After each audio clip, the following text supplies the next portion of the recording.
دیا ہے. جب پٹتے رہے دونوں بہن بہنوئی تو آپ کی بہن نے کہا تھا اے عمر تجھے پتا نہیں ہے جس خطاب کا خون تیرے اندر ہے اسی خطاب کا خون میرے اندر ہے, جس خطاب کا بیٹا تو ہے اسی خطاب کی بیٹی میں ہوں. لیکن سن لے میرے بھائی, یاد رکھ لینا تو مار تو سکتا ہے لیکن محمد کا دیا ہوا اسلام نہیں چھین سکتا. مضبوطی کے ساتھ ہاتھ اٹھا کے بولے لبیک یا رسول اللہ, اور محبت سے بولے لبیک یا رسول اللہ. جس کے ہاتھ سلامت ہے مصطفیٰ جان رحمت کے تعلق سے یہ عقیدہ ہے آقا ہمارے ہاتھوں کو اٹھے ہوئے دیکھ رہے ہیں, بس میں بیٹھے ہوئے آقا ہمیں دیکھ رہے ہیں, وہ اپنے نبی کو دکھانے کے لیے ہاتھ اٹھا کے بولے لبیک یا رسول اللہ. اور ایک عقیدت کے ساتھ اپنے آقا پیغمبر کے شہزادے امام حسین کے نام پہ بولے لبیک یا حسین, اور محبت سے بولے لبیک یا حسین. کل بیان یہ ہو رہا تھا مصطفیٰ جان رحمت علیہ التحیت و ثنا کے وصال شریف کے بعد صحابہ اکرام کے مشورے پہ حضرت سیدنا ابو بکر صدیق کو اسلام کا پہلا خلیفہ بنا دیا گیا.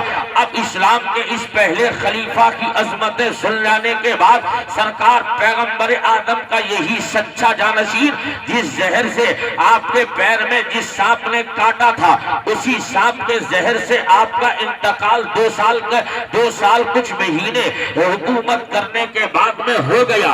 صحابہ کے مشورے پہ مصطفیٰ جان رحمت علیہ التحیت و ثنا کا دوسرا جانشین جس کے بارے میں خود پیغمبر نے ارشاد فرمایا تھا, پیغمبر ارشاد فرماتے ہیں آسمانوں میں میرے 2 وزیر, زمین میں بھی میرے 2 وزیر. یہ آسمان کے وزیر کا نام جبریل ہے, دوسرے وزیر کا نام میکائیل ہے, اور زمین کے ایک وزیر کا نام ابو بکر ہے, دوسرے کا نام عمر ہے. آج اسی عمر پہ بات کرنی ہے. کون عمر ہے؟ اب میں آپ سے کہنے لگا ہوں لوگوں آج ذہن حاضر رکھنا, انشاءاللہ ایمان میں تازگی پیدا ہو جائے گی. آج ہمیں دنیا حکومت کرنے کے طریقے بتا رہی ہے. ہم دنیا میں یہ کر سکیں گے, ہم دنیا میں وہ کر رہے ہیں. ہم نے دیکھو دنیا میں یہ کارہائے نمایاں انجام دیے ہیں. ہم دنیا کو ترقی کی اس منزلوں تک لے کر چلے گئے ہیں. ہم اقتدار ایسے کیا کرتے ہیں, حکومتیں ایسے چلائی جاتی ہے, حکومت اس طریقے سے کی جاتی ہے. لیکن آؤ اس مصطفیٰ جان رحمت کے پیارے غلاموں, حکومت کرنے کا سلیقہ کسی نے سکھایا ہے تو نبی کے عمر نے سکھایا ہے. اقتدار کا طریقہ سکھایا ہے تو مصطفیٰ جان رحمت کے یار نے سکھایا ہے. مصطفیٰ جان رحمت کے اس چچے جانشین کی عظمتیں سن لو جس نے 10 سال تک اسی زمین پر حکومت کی ہے, اور 10 سال کی حکومت کا نتیجہ دیکھ لو. آج تو لوگ 8-9 سال میں بورائے پھر رہے ہیں, لیکن 10 سال میں حکومت کرنے والا مصطفیٰ جان رحمت کا عمر ہے. 10 سال حکومت کی, اس 10 سال عمر کے 10 سال حکومت کا نتیجہ یہ نکلا آپ کی حکومت کے دور میں 1060 شہروں کو فتح کر لیا گیا. اور طریقہ سے بتایا جاتا ہے 1060 شہر یہ 10 سال میں فتح کر لیے گئے. پتہ یہ چلتا ہے جب کیلکولیٹ کیا گیا تو یہ اندازہ لگایا گیا ہر تیسرے دن عمر کے تمام تر چہیتے ایک شہر کو فتح کر لیا کرتے ہیں. 4000 مسجدیں عمر نے بنوائی ہے. اب آپ اندازہ تو لگائے جو عمر اپنے دور میں 4000 مسجدیں بنوا رہا ہوگا وہ لوگوں کو مسلمان کتنا کر رہا ہوگا, کتنا کلمہ پڑھوایا ہوگا. آج لوگ کہہ رہے ہیں عمر ہے کیا؟ میں آپ کو بتاتا ہوں مصطفیٰ کی عمر کی شان کیا ہے, آقا کائنات کی عمر کی عظمتیں کیا ہے. یہ وہی عمر ہے جس نے ایک کروٹ لی ہے تو کیسر کو ہلا کے رکھ دیا ہے, دوسری کروٹ لی ہے تو کسرا کو ہلا کے رکھ دیا ہے. جب کروٹیں لی ہے تو ایک بادشاہ کے غرور کو خاک میں ملا دیا ہے. امریکی سائنٹسٹ نے کہا اللہ نے اسلام کو عمر دیا تھا جس نے 10 سال حکومت کی تھی. اگر اس عمر اس دنیا کے اندر 1 سال اور زندہ رہ جاتا تو پوری دنیا کے اندر اگر کوئی مذہب نظر آتا تو اسلام نظر آتا. نعرے تکبیر, نعرے رسالت, نعرے غوثیت, مسلک اعلیٰ حضرت، شان اصحاب مصطفیٰ، شان اصحاب مصطفیٰ، نعرہ تکبیر، نعرہ رسالت۔ اگر پوری دنیا میں اب ہسٹری کا جائزہ لیا جائے، اس اکیلے پتلے جلیل نے کتنی دنیا میں حکومت کی ہے، یہ کون عمر ہے؟ علماء نے لکھا ہے 22 لاکھ مربع میل پہ اکیلے حکومت کر رہا ہے، اکیلے حکومت کر رہا ہے، جس کی حکومت یہ رہی۔ آؤ ہندوستان کا جائزہ لے لو، یہ وہی ہندوستان ہے جس کو 1947 میں آزادی مل گئی ہے۔ آزادی مل جانے کے بعد ہندوستان کی پرسنالٹی، ہندوستان کی پرسن شخصیت جس کو موہن داس کرم چند گاندھی کہا جاتا ہے، یہ ہندوستان کے وہ عظیم الشان شخصیت کے حامل ہے جن کا کلیدی کردار بھارت کی آزادی میں رہا تھا۔ اس موہن داس کرم چند گاندھی نے کہا تھا، اگر تمہیں ہندوستان کو آگے لے جانا ہے، ہندوستان کو سولے کی چڑیا بنانا ہے، ہندوستان کو ترقی کی منزلوں پہ لے جانا ہے، تو کسی دنیا کے اور کسی عہدے دار کی ہسٹری پہ عمل نہیں کرنا ہے۔ تو گاندھی نے کہا تھا اگر بھارت کو آگے لے جانا ہے تو کسی اور کے طریقے پہ نہیں، مدینے کے عمر کو پڑھنا ہوگا، مصطفیٰ کے عمر کی تعلیم پر عمل کرنا ہوگا۔ نعرہ تکبیر، نعرہ رسالت، نعرہ غوثیت، خواجہ کا ہندوستان، خواجہ کا ہندوستان، ہندوستان کا سنی مسلمان، ہندوستان کا سنی مسلمان، حضرت مفتی حسنین منظری صاحب قبلہ، نعرہ تکبیر، نعرہ رسالت۔ آپ لوگوں کا دل لگ رہا ہے؟ جتنا لگ رہا تھا ہاتھ اٹھا کے بولو سبحان اللہ۔ اب نعرہ یہاں سے نہیں لگنا چاہیے، 5 دن ہو گئے، اب عادت میں آپ کے پڑ جانا چاہیے۔ اب بات اچھی لگے تو کام آپ کو کرنا ہے، علماء کی مہربانیاں ہیں کہ یہ بیٹھ کر سن رہے ہیں، اب کام آپ کو کرنا ہے۔ اگر آپ میں سے جو لوگ سرکار سیدنا عمر کے ٹکڑوں پہ پل رہے ہیں اور چاہتے ہیں کہ انہی کے ٹکڑوں پہ ہماری زندگی بسر ہوتی رہے، تو آپ بھی ان کی غلامی کا حق ادا کریے۔ آپ بھی اگر اسی نہج پر ہے تو آپ کو بھی اندازہ اسی کے تحت میں کام کرنا ہے۔ سارے لوگ ہاتھ اٹھا کے بولے لبیک یا حسین۔ اب مصطفیٰ جان رحمت کا یہ وہی عمر ہے جس عمر کی عظمتیں سننے عام بیٹھے ہو۔ مصطفیٰ جان رحمت نے ارشاد فرمایا، آقا فرماتے ہیں میری عمر کی شان یہ ہے، عمر جن رستوں سے چلتا ہے ان رستوں سے شیطان ہوا چھوڑتا ہوا بھاگ جاتا ہے۔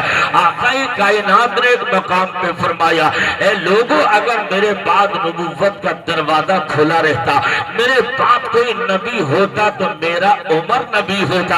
اندازہ تو لگاؤ یہ کون عمر ہے؟ مصطفیٰ جان رحمت علیہ السلام نے جب آہستہ آہستہ دین کا کام کیا ہے، دامن رسالت میں آنے والے آتے رہے، پیغمبر کا کلمہ پڑھ کر مسلمان ہوتے رہے، ادھر کفر میں ہلچل مچی ہے، کفر سوچ رہا ہے کیا ہوگا اگر ابھی اسلام کو نہ روکا گیا تو آہستہ آہستہ پوری دنیا میں اسلام چلا جائے گا۔ روز نئے نئے پروپیگنڈے تیار کیے جا رہے ہیں، عمر کے روز تیار کیے جا رہے ہیں۔ محمد کو روکا جائے تو کیسے روکا جائے، ان کی مشن کو کیسے روکنا ہے؟ کسی نے کہا کہ قتل کر دو مشن ختم ہو جائے گا، کسی نے کہا حقہ پانی بند کر دو، مجبور ہو کر جب میدان چھوڑ جائیں گے۔ اب اسی مشن پہ عمل کیا جانے لگا۔ مصطفیٰ جان رحمت کے قتل کے منصوبے بن گئے، اور جیسے ہی منصوبے بنے تھے اعلان ہو گیا، اے لوگوں اگر عمر کو ابو مصطفیٰ کو قتل کرو گے تو اتنا انعام دیا جائے گا، یہ انعام دیا جائے گا، اتنا انعام دیا جائے گا۔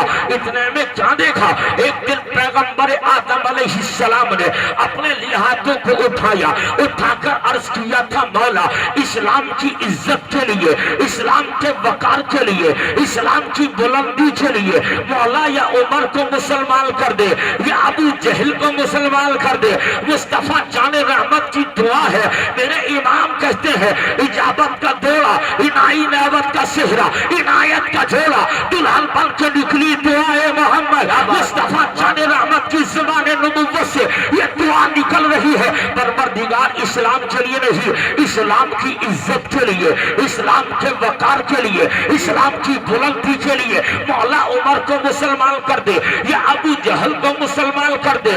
سرکار علیہ السلام یہ ارشاد فرما رہے ہیں، لیکن ادھر فرشتوں سے میرے رب نے کہا ابو جہل ابن ہشام کا بھی کلیجہ لے کر آؤ، اور جناب عمر کا، عمر خطاب کا بھی دل لے کر آؤ۔ اب دونوں کے دل دیکھے، ایک کا دل اللہ نے جہنم میں ڈال دیا ہے، جس نے نبی کے ہاتھ میں، جس نے اپنے ہاتھ میں کنکریوں کو کلمہ پڑھتے دیکھا لیکن اسلام نے ہی لایا، جس نے آنکھوں کے سامنے آسمان کے چاند کے دو ٹکڑے ہوتے دیکھے لیکن کلمہ نہ پڑھ سکا، پڑھا لکھا تھا، جاننے والا تھا، لیکن اس کے نصیب میں ایمان نہیں تھا، اس کے باوجود یہ اونٹ چرانے والا جس کا بیک گراؤنڈ بھی مضبوط نہیں ہے، اونٹ چرانے والا عمر ہے۔ خدا کی بارگاہ میں فرشتوں نے جناب عمر کا دل بھی پیش کیا تو ادھر ابو جہل کا بھی دل تھا، خدا نے دیکھا جہنم میں ڈال دیا۔ ابو جناب عمر کے دل کو دیکھا تو اللہ نے عمر کے دل کو محمد کے قدموں میں ڈال دیا ہے، اور جیسے ہی دعا قبول ہوئی، اب کیا ہوا؟ دعا قبول ہو رہی ہے، ادھر مشورہ ہو گیا، کیا مشورہ ہو رہا ہے؟ اب محمد کو کیسے قتل کرنا ہے؟ اب جناب عمر نکل گئے، ہاتھ میں ننگی تلوار ہے، بہادر پہلے سے نبی، پہلے سے عمر ہے، اور نکلتے ہوئے جا رہے ہیں، آج تو ہم یہ کر دیں گے وہ کر دیں گے، اب تو قلعہ کما کر دیا جائے گا، اونٹوں کا انعام ہے، محمد کو قتل کرنے جا رہے ہیں۔ لیکن عمر کو کہاں پتا ہے کہ آج محمد قتل نہیں ہوگا، عمر کے دل میں رہنے والا کفر قتل ہو جائے گا۔ مصطفیٰ کی بارگاہ میں چلے جا رہے ہیں ارادہ قتل لے کر، راستے میں ایک شخص نے ملاقات کر لی، کہا کہاں کا ارادہ ہے عمر؟ تیور اچھے نہیں لگ رہے ہیں، کیا کرنا ہے؟ عمر کہتے ہیں آج محمد کو مار ڈالیں گے، آج محمد کو معاذ اللہ قتل کر دیں گے، آج تو سارا کھیل ہی ختم ہو جائے گا، جو اختلاف پیدا ہے اختلاف ختم ہو جائے گا، سارے جھگڑے مٹا دیے جائیں گے، سب کچھ ختم کر دیا جائے گا۔ لیکن کہا اچھا چلو کر لینا، لیکن بتاؤ تو صحیح وہ زیادہ دشمن ہے؟ ہاں ہاں ہے۔ تو کہا کیا اپنے گھر کی بھی خبر لے رہے ہو؟ تمہارے بہن سعید نے بھی کلمہ نبی کا پڑھ لیا ہے، تمہاری بہن نے بھی کلمہ پڑھ لیا ہے، چلے ہو ان کو قتل کرنے کے لیے۔ اب جناب عمر نے اب ارادہ وہاں کا منقطع کر دیا، جناب عمر چلے بہن بہنوئی کے گھر، حضرت خباب مصطفیٰ جان رحمت کے ان بہن بہنوئی کو قرآن پڑھاتے نظر آ رہے ہیں، اور جیسے ہی دروازے پہ عمر اسی جلالی شان میں پہنچے، دستک دی، حضرت خباب چھپ گئے ہیں، اور آپ کے بہن بھی ہے، آپ کے بہنوئی بھی ہے، اندر داخل ہوئے، کہاں کیا کر رہے تھے؟ کہا کچھ نہیں، بتاؤ کیا کر رہے تھے؟ تمہارے پڑھنے کی آواز آ رہی تھی۔ کہا ہاں ہاں پڑھ تو رہے تھے، کیا پڑھ رہے تھے؟ کہا کہ ہم قرآن پڑھ رہے تھے، ہم محمد کا قرآن پڑھ رہے تھے۔ کہا قرآن پڑھ رہے تھے، کیا مسلمان ہو گئے ہو؟ ہاں ہاں وہ تو مسلمان گئے ہیں۔ جناب عمر کو اپنی جلالی کیفیت میں اپنے بہنوئی سعید کو اتنا مارا، کبھی تھپڑ ادھر مارا جاتا تو زمین نیچے گر جاتے، پھر اٹھتے پھر مارا جاتا، پھر اٹھتے پھر مارا جاتا۔ اب جیسے ہی بہن آگے بڑھی، اپنے شوہر کو پٹتا دیکھا، آگے بڑھ کے کہا او میرے بھائی اسے مت مار، یہ میرا شوہر تیرا بہنوئی ہے، چھوڑ دے۔ اب عمر کا غصہ بڑھتا جا رہا تھا، بہنوئی کو چھوڑ دیا، بہن کے مارنا شروع کیا۔ جن ہونٹوں سے محمد کا کلمہ پڑا انہی ہونٹوں پہ تھپڑ مارے گئے، منہ سے مارے گئے، آپ کے جبڑے ہل گئے، منہ سے خون نکلنے لگا۔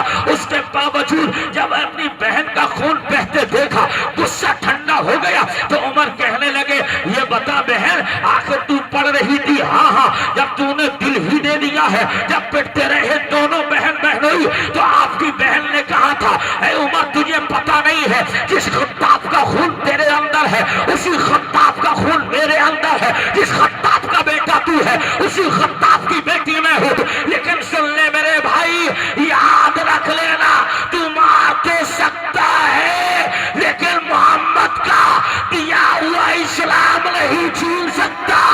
کیا بات ہے بابا! نعرہ تکبیر، نعرہ رسالت، نعرہ غوثیت، یہ ہے ہمارے نبی کی شان، یہ ہے ہمارے نبی کی شان۔